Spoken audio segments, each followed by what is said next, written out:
This is, let me get it right. We'll be on. Sipping Tea with MPG. This is Amber J. Of course, I'm a girl, Lillie Mae, in the building.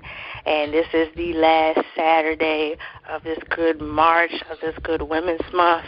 Of course, bringing you the heat that the women do bring, that we barely recognize for, but it's okay because we recognize and on this show as we always do. Just a little quick recap.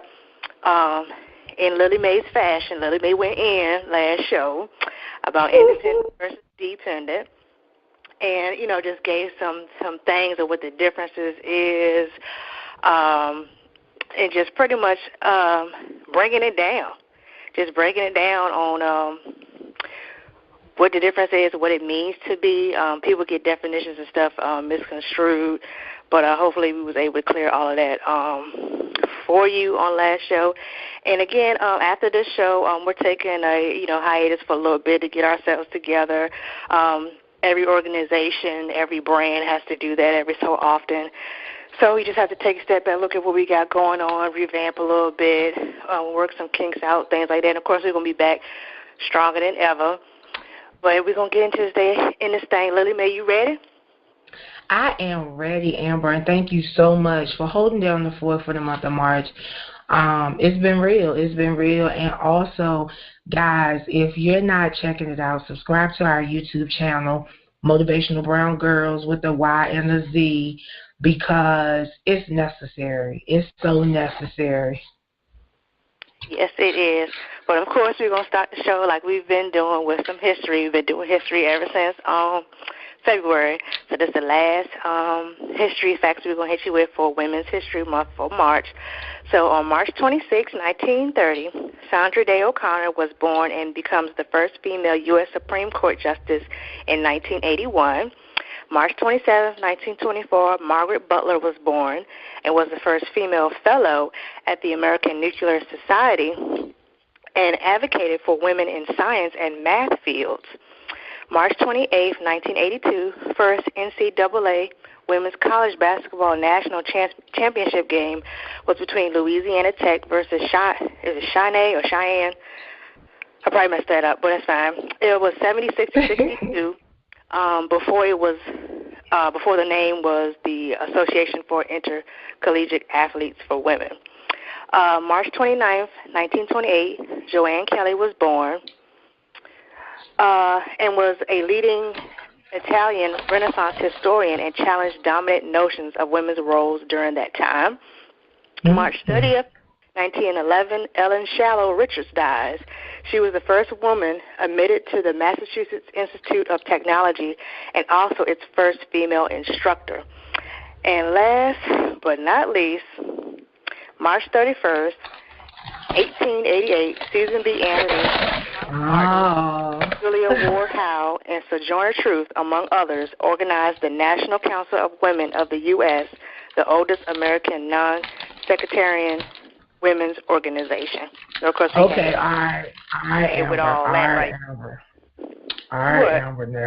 Now, I got an issue with that whole Seneca Convention and the women's suffrage movement, but I'm going to let it go for right now. Oh, yeah. We can get into it because that's the good thing you said it because we're going right into it. Not only are we going to discuss, rebranding and what MBG got going on in the future, but we're going to get into some different marches and stuff in regards to women. Now, history has shown you had the Million Man March and you had a lot of, men protesting and things like that. But, women have been protesting and trying to get things passed and things recognized for equality, gender equality, things of that nature. And history, some people argue, in regards to, the suffrage, which that's the first thing we're going to get into is the suffrage example. What I've noticed in research is the civil rights movement was a branch from the labor union. So that was kind of like an extension on doing research on the suffrage example and other marches, what MBG does. The suffrage was extended from anti-slavery movement, the abolition of slavery. Interesting, right? The first mass demonstration was started in 1911, and there was also a suffrage parade that started in 1913. What's interesting about that is members of the sorority Delta Sigma Theta marched as a delegation, in addition to the black journalist and anti-lynching activist Ida B. Wells. Y'all should know who that is. She marched side by side with white women from Illinois. Also, 1916 and 1917, suffragists picketed the White House, which led to the arrest of 218 women from 26 states. If you haven't seen the movie Iron-Jawed Angels, I think it was. That was an example of what was going. That was a dramatization on getting the 19th Amendment passed. Those 218 women, they were jailed and force-fed. They show that in the movie in a workhouse, in a Occoquan workhouse in Virginia. Go figure. Okay. In Virginia, so they were actually force-fed because they refused to eat. They were putting up. They started the protest for the 19th Amendment. They were, put in jail. They were bucking on eating. So to make them eat, in addition to other mistreatments that were going on, they were force feeding them with the tube, like one of them tubes that you put oil down in. One of them. Once the mistreatment got out, of course, it led to a public outrage. Then the 19th Amendment was passed in 1919 and ratified in 1920. Mind you, all of this was done under the President Woodrow Wilson. Now, when the activists and the demonstrations started in the early 1900s, he was just coming into office. So that was like the first thing he was hit with, and he was ignoring them. Time at a time, women ain't got no place, all that foolishness. But once the outrage, it's funny how when the outrage, you have to get national attention. When the national attention sees the mistreatment, when the local problem becomes a national problem, then you want to make moves.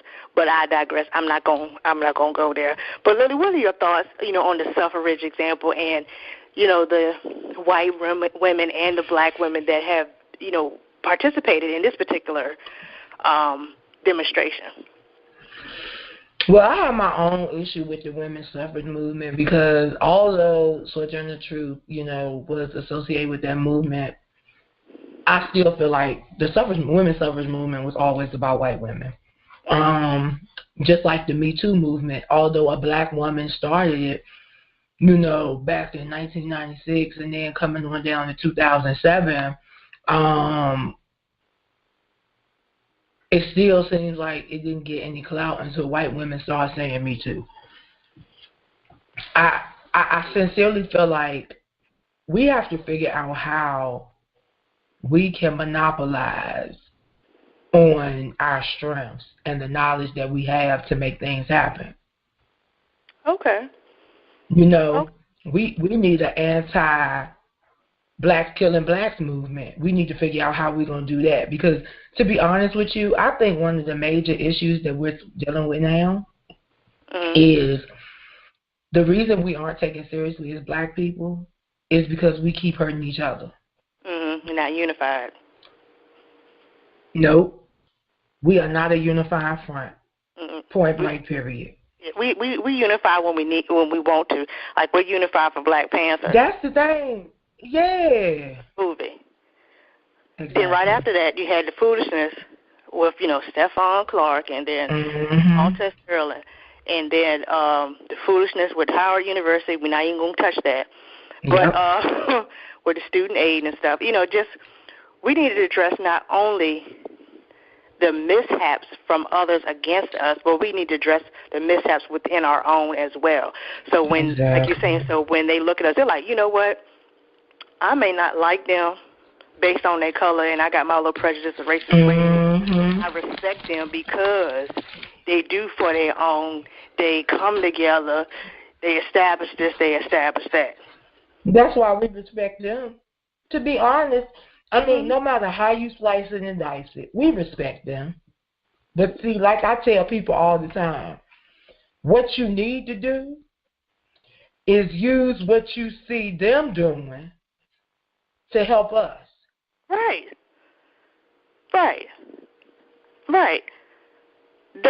I totally agree. But it's interesting that you made the comparison or the discussion rather about the white women and suffrage is more so white women, even though we were there. But there were women of color early leaders around that time frame. Yeah. In 1914, 1915, you had the black leftist Lucy Parsons leading mass demonstrations of homeless and unemployed people in San Francisco and Chicago. But again, you don't hear about stuff like that. In 1917, this was actually a prominent picture.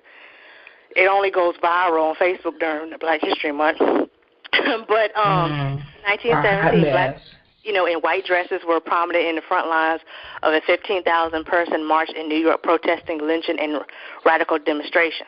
I've seen that. Oh, okay. Yeah, I've seen that picture before. Not only were black women doing their thing when it comes to marches and protesting and things like that, you had Latinas as well. You had Dolores Huerta, a Latina, co-founded the United Farm Workers Union with Cesar Chavez, again, about working conditions and getting those done, or actually getting the working conditions better for where they were working at. And, of course, during the Civil Rights Movement, black women were among the protesters getting arrested during a May 1963 Civil Rights March in Birmingham, Alabama, and were key organizers across the country for the 1963 Civil Rights March on Washington. That's not really displayed either. When it comes to when you see civil rights movies and stuff, you see, of course, the Rosa Parks and maybe another female, something like that. It's mostly men, and it's like, okay, women was teaching. What was the name of the group? They had so many groups then, like the Southern Government something, where they would practice doing sit-ins, and you had women who were actually teaching those who were coming into the organization to protest. Learn how to protest if somebody white came to you and was pulling on your hair and stuff like that. You had women actually teaching those classes. Exactly. But Amber, do you hear what you said? You hear what you said? You had the women teaching. The elders were teaching. But you know what make me so doggone sick?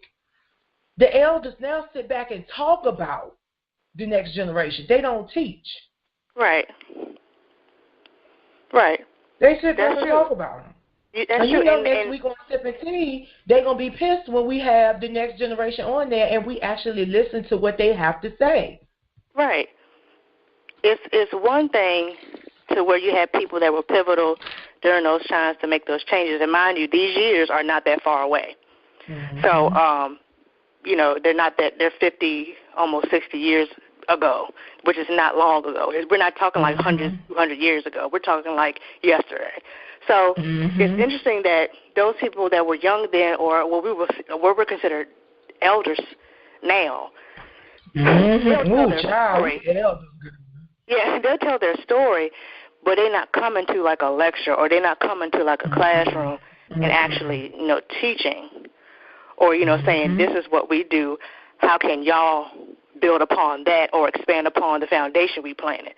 Okay, a sit-in was you coming into a white establishment because you want equality, because you want to eat here. They're not going to serve you, so we're going to sit here until you serve. So you got people pulling on your hair, spitting on you, call all kinds of names. Okay, that's the foundation. You didn't react. That's the foundation. How can this generation expand upon that? That's the type of teaching that's needed. Because you're still going to get the talks, or you still going to get the calls, the cackles, all that other stuff. So what else can we do to build upon that foundation that was planted during the sit-ins? That's the stuff that needs to be taught. But, I'm preaching to a deaf crowd, but y'all don't hear me. I know that's right. Look, Amber, if don't nobody else get it, one thing about motivational brown girls, we know what time it is. We know exactly what time it is. We don't need anybody to tell us what time it is because we know. Right. You might not know, but please understand, we know. Right. And again, guys, if you're just checking in with us, you listen to Sipping Tea with MBG, our last show for the month of March. Again, we're hitting on women's history in addition to marches that women have led. Of course, there's there's like a second wave of early protests, again, that's like further down from the earlier part of 1900s. You had 1969 and 1971. Young women joined during the Vietnam era when they were protesting the war. You don't see that. You don't. It was a lot of college civil unrest at that time too, because they didn't see the point of the war. Especially, the killings were being shown. So you're like, okay, we over here for what now? And then in 1967, now activists they established out of New York dressed in vintage clothing to protest the old-fashioned policies the New York Times displayed, which segregated help wanted ads by gender. So they dressed up in the old vintage dresses and stuff to prove a point. Mm-hmm. So it's just like I said, from not history, but actually research and everything, it looked like the marches were subtle to getting a little bit more extreme, so to speak. So now we're dressing up to prove a point. Now we're giving you visualization so you can see, what we understand. What we've been dealing with. Right. That same year in 1967 in December, the same organization now held its first National Day of Demonstration in 5 cities targeting the Equal Employment Opportunities Commission. Who would have thought the EEO won't equal? Who would have thought that? Wow. Who would have thought that? Come on. Which makes you think, where did that statement come during that time, that whole, we don't, what's the clause they say? You won't be disproved for your gender, race, all that stuff. Did it come out of that? Because you having a march or a demonstration against the EEO at that time? I mean, what is that about? Amber, I'm starting to really feel like this. People fight for things that appear to, people fight for things that seem to support what it is that they're trying to be at that time. Mm-hmm. People don't fight to fight no more. People not fighting the good fight because they want to fight the good fight. People fighting the good fight for the appearance. Yeah. I can understand that. That's real interesting that you said that, because during the 60s and 70s, even though you had the civil rights going on, the Vietnam War issue, you're coming up on the Cold War in the 80s. Still had a march. Women were still marching, especially when it came to sexual assault and other violence against women in 1973. They had a march. Individuals called "Take Back the Night." So that's when you start seeing. So we went from being equal. No, we went from right to vote, equality, and now pretty much saying no and going to the sexual assault thing. So it's kind of like one thing after another, and then, of course, later on, we get into the abortion thing. And that started up under President Carter, Jimmy Carter. Interesting. But you know what else is interesting, Amber? And I hope this brings it home for a whole lot of people. If you look at it, we're having a catharsis. We're having a women's movement now. Look at all the women that are trying to drown out politics. Because they freaking tired. They are tired of a male-dominated society with all these patriarchal values, and the reality is that our middle to upper-class men hold those same patriarchal values. And that's a part of the reason that MBG is rebranding and restructuring, because patriarchal values will not impose and infect our mission. Right. We cannot do that. if we continue to allow patriarchal values to do that, it's going to always be an issue. Right. Hands down. That's true. That's true. And speaking of Women's March, I'm just gonna wrap up with all these different marches. Of course, you had the Equal Rights Amendment. Mm-hmm. That started in 1976. Again, this is what over almost 40 some odd years ago. Come on now. In August 1977, 4,000 women and men marched down Pennsylvania Avenue demanding that President Carter take a more active role in the efforts to ratify the ERA. Illinois had an issue with this too, and there was marches in that state as well in regards to the ERA, Equal Rights Amendment.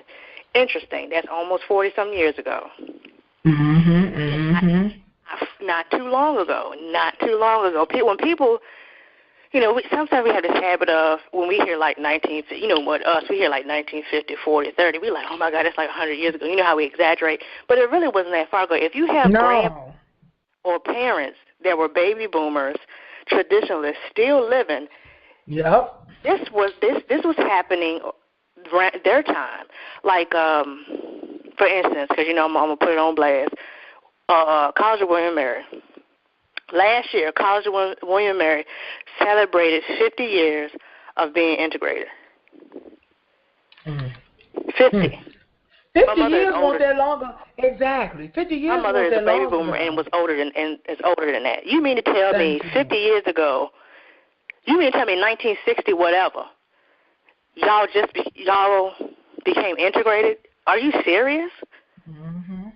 And mind you, blacks built that school. We're just going to keep it real because it's right there at Jamestown. Blacks built that school because Colonial Williamsburg right around the corner.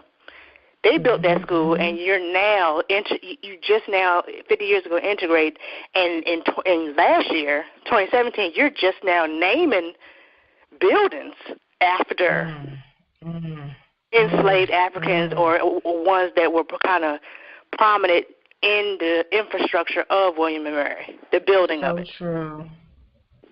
So 50 years we integrated. You ain't naming nothing with no black names. In 2017, now you're going to have to put a black name on this building, a black name on that building. What? It's mind-boggling. It's like, wow, it was not that long ago. And like I said, my mother is older. Cause I told her that. She was like, I'm older than that. I said, exactly. Exactly. Wow. But some other marches, 1986, they had the East and West Coast March for Women's Equality, Women's Lives Against the Impending Abortion Rights. 1983, March for Peace, Justice, and Equality. 1989, Mobilize for Women's Rights. 1992, March for Women's Lives, which forced the abortion rights topic to be the forefront of political debates. Interesting. Because during that time, 92 was what, Bush. So you still had that there was, Roe versus Wade. Then you had Casey versus Planned Parenthood. That was another case, pending the Supreme Court around that time. In regards to reproductive and having control over that. Why? That's another topic. 1979, 1987, 1993, and 1994, there were lesbian and gay right marches on Washington all those years. Yep, there you go. 97, Million Women March. Remember before that, it was the Million Man March. 1996, Fight the Radical Right United activists from a range of causes and organizations to actively support various issues, which was affirmative action, economic injustice, abortion rights and reproductive freedom, civil rights for people of color, lesbian, gay, and bisexual rights, and efforts to end violence against women. Mind you, the 90s was a hectic time for lesbian, gay, bisexual men and women. Very, very hectic, because it was still taboo. There was what was it that in the military, don't ask, don't tell. You had the bullying in the military as well. And it did not dawn on me how harsh the 90s was on that until I watched the assassination of Gianni Versace. Okay. And when I saw that, Gianni came out in the 96, 97 or something like that, and he was 40 some odd years old and had a lover for 13 years. And so when I was talking to my cousin, I was like, cuz you live in it and you don't really realize at that time. You're like, man, these people out here harsh. But when you look back at history and what was going, and stuff is being dramatized at what was going on at that time, how people was interacting, different things like that, you're like, oh my God, it was really tough for y'all. It really was really tough. Yeah. Like at any moment, if somebody thought you was gay, you was being called all kind of derogatory. And then the little boy, Matthew, forgot his last name, that was tied up. Matthew Shepard. Yeah, that was tied up on like, come on. And and I'm just going to put it out there, if you feel some type of way about somebody that's a lesbian, gay, bisexual, whatever it is, and it really messes with your sexuality, you need to check yourself. Because there's no reason for you to lash out with violence because somebody touched you by accident, but you know that their sexuality, and you go off on a fringe. Is something wrong with you? Do you have some issues you need to address? Mm-hmm. I'm just saying, because it's no need for all that. It's no need for all that. You just say, okay, if they approach you, you say, you know what, that's not my preference, that's not my thing, and they leave you alone. But all this extra, oh, he touched, and I had to go out. No, you didn't. That lets me know something's up with you. But I digress. Go ahead on, Liz, because I can go on a tangent on that kind of stuff. But go ahead, Liz. We're going to get into this rebranding thing with MBG, what we got going on. Go ahead on. Like I said, I'll go off on stuff like that. I know, but Amber, sometimes you have to. And the reality is, the going off is the reason we are who we are. The going off is the reason that we're not really popular, because what I noticed is that you have to be fake, phony, and really, really full of shit to be popular and to be liked. And this isn't a popularity contest. We really strive to bring you information and education, and that's what it's all about. Wow. So, MBG, rebranding, restructuring, refocusing. Our mission is to first inform and then educate, okay? Thus motivating and inspiring individuals to become agents of change in their respective communities. And we've done that. We've done it in a myriad of ways. But where we are now is that there is coming a time where we need to really be strategic about our affiliations, our partnerships, and the things that we're doing in the community, because what's happening is, over the past 2 years, we have had a lot of individuals come and go, and they've come and gone based on what they could get out of MBG, whether that was helping them to get a new fan base or tap into some resources that they probably couldn't have got their hands on because, Amber J. and myself was affiliated with that. And the sad thing is that generally it's our own people. So what we decided is that in this period of rebranding and restructuring and refocusing, we are going to step back and we're going to develop our own women's suffrage movement. And we're going to develop our own women's rights commission. And we're going to develop our own minority council. But we're going to do this amongst Amber J., myself, and affiliates. And the difference between a partner and an affiliate is that a partner is someone that you have to share with. A partner is someone that no matter how much time and effort they put into the situation, they are generally going to reap the benefit. But an affiliate is a person that's associated with particular aspects of the project. And that's what we're moving to. I think sometimes you can get a little bit too big for your britches. And so in this period of rebranding, restructuring, and refocusing, Motivational Brown Girls is going to get back to the foundation of what we were founded on.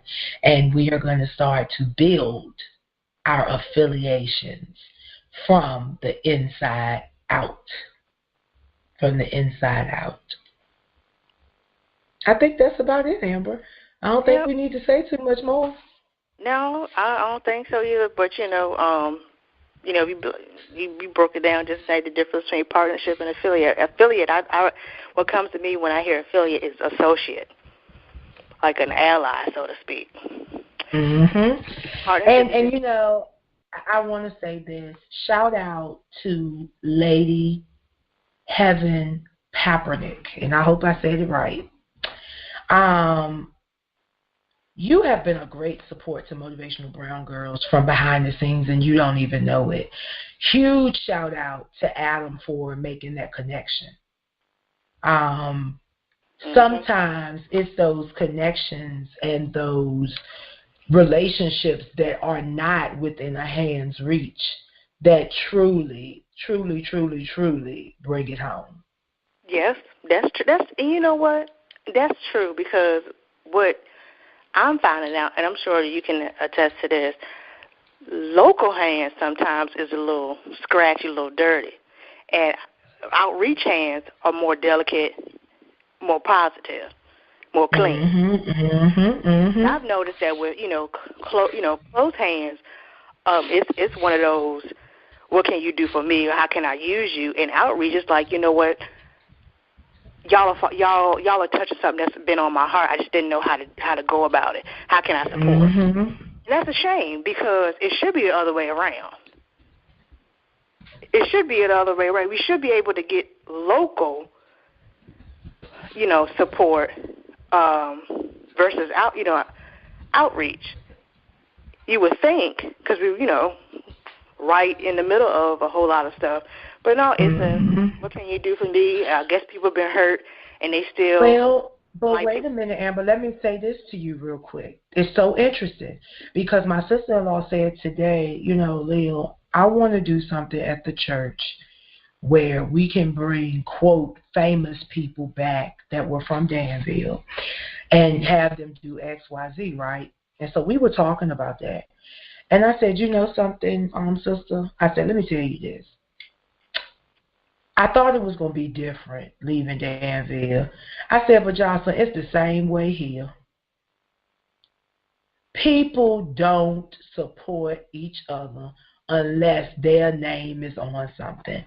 Yep. People don't support you unless you can put their name out there. But I will say this, and I want to throw this out there. Shout out to all the anonymous donors who have supported the 2018 Cultural Arts Extravaganza.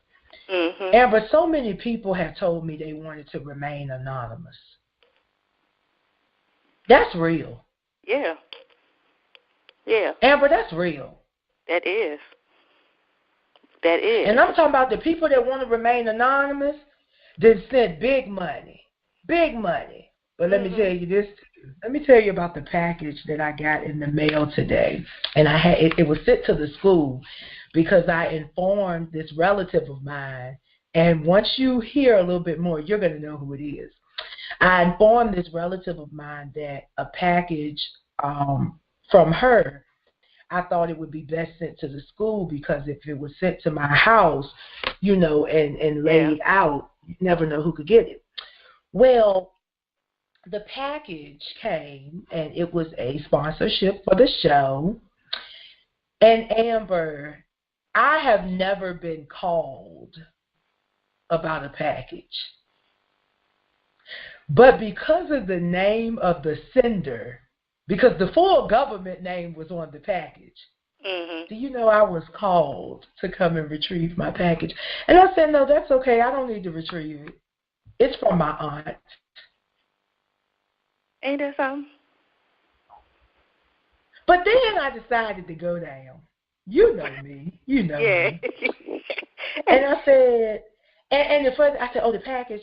Oh, it's right here, holding it, child. See? Never did I didn't crack a smile. I didn't say anything. I said, okay, thank you, and walked off. So I already know that the wheels have started turning.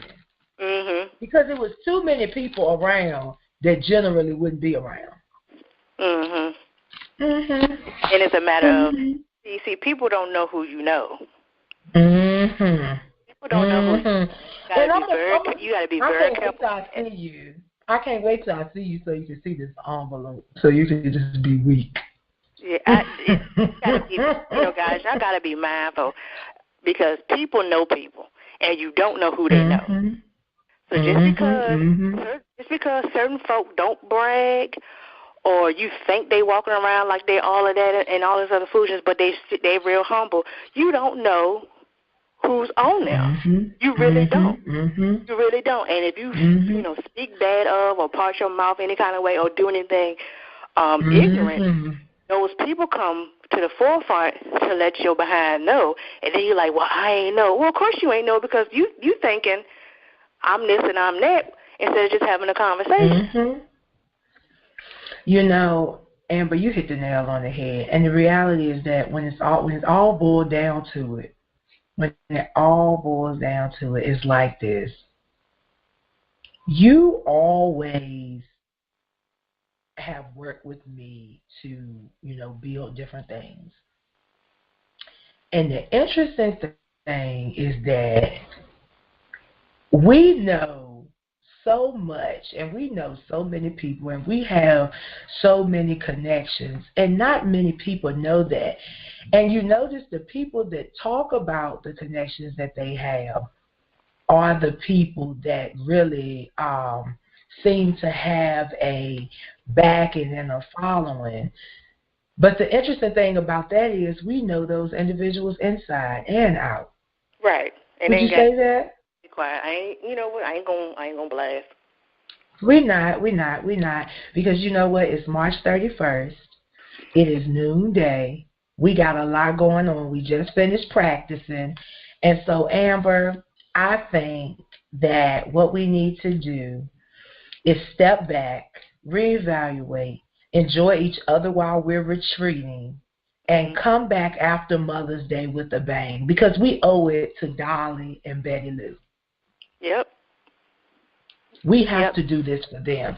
Motivational Brown Girls, you know what, Amber? And I'll put this out there. Yes, the shootings of Philando Castile and Alton Sterling catalyzed this, but Betty Lou and Dolly are the reason that Motivational Brown Girls is at the forefront. And when we come back after Mother's Day, you will understand why. That's true. A traditionalist and a baby boomer, I'm trying to tell you. There you go. That's a powerful combination. I'm trying to tell you. And if y'all only knew Betty Lou and how she got down, y'all only knew. You know what, Amber? If they knew,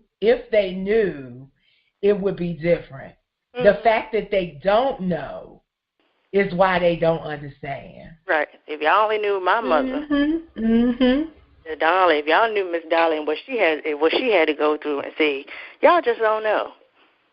Y'all just don't know. It's the reason why people walk the way they walk, talk the way they talk, have that confidence. We're coming from generations who was tired of foolishness and decided to stand up. That's where we're coming from. That's where we're coming from. So if you mad because we keep it real, as y'all say, you mad because we see what it is and we telling you about yourself. If you hollering about you real and we keeping it real with you, don't get in your feelings. You mad because we addressing the stuff head on. And we ain't no punk. We're not hiding behind no facade. We're not doing stuff for glossy papers and stuff like that. We real women. Yes, I'm keeping it real. But I'm just saying, we move, stomp the way we stomp because of our backgrounds. And it's not just about education, because me and Lillie could not go to college and still would have a problem with what's going on in this world and still address it the way we address it. That's right, because you could be an educated fool. That's right. Say so. Because there's a lot of people out here who educated, but they dumb. And, don't let that paper fool y'all. Don't let that paper. Somebody can write a mean paper, but that street smarts is out the door. Don't let that degree and stuff fool you. Don't let all that stuff fool you from somebody. Somebody can tell you, oh, hey, I got my this and that. Okay, how can you spot a player there? Why is it that you getting your ass beat every day? Oh. Yeah, but but y'all don't want to talk about it. Y'all don't want to talk about it. You see what I'm saying? They're not. Y'all not ready for us when we come back from us. I'm just saying. We not doing this. We not doing this. We Look, not guys, doing this. This sipping tea with MBG, it's been a blast, to cover from January to now. Again, feel free to not only listen to this show and further back of, early this year, but all our other shows as well. And also check out our YouTube page, as Lillie stated before. We're still in the season of MBG Speaks 101. That's due to end very soon. That's season 3, and we get into it with generational bias. So y'all need to tune in on that and get everything ready on that, because that's been very hot, heavy, and heated. The differences between the generations and how each generation operates and how each generation is being influenced based on what was done prior to what was done prior from the last generation. Very interesting stuff. Mm-hmm. You never really know until you talk about how things are similar and different at the same time, how things grow and expand, how things are stopped and started in a different way. But any final thoughts, Lillie, before we get on up out of here? You know what? No, because I think I done said enough. Just stay tuned. MBG 2.0 will be back. All right, guys. I'm Amber J. I'm your girl, Lillie Mae. And as always, MBG listens. And then we speak. See you guys soon. Peace out.